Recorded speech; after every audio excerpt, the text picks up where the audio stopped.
السلام علیکم بچوں، آج ہم سیکھیں گے اسلام کا چوتھا ستون زکوٰۃ۔ اسلام کے 5 ستونوں میں چوتھا ستون ہے زکوٰۃ۔ کیا اب جانتے ہیں زکوٰۃ کا مطلب کیا ہوتا ہے؟ آئیے آج آسان انداز میں سمجھتے ہیں۔ زکوٰۃ کا مطلب ہے اپنے مال کا ایک حصہ غریبوں کو دینا۔ یہ اللہ کا حکم ہے تاکہ ہم دوسروں کی مدد کر سکیں۔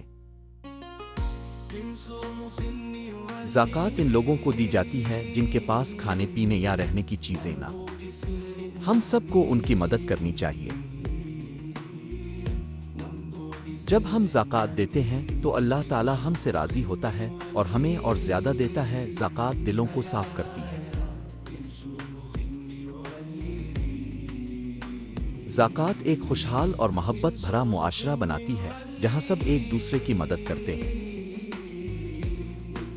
تو بچوں، زکوٰۃ سیکھیں، عمل کریں اور دوسروں کو بھی سکھائیں۔ 5 ستونوں میں چوتھا ستون زکوٰۃ ہمیں دیتا ہے محبت اور خیرات کا سبق۔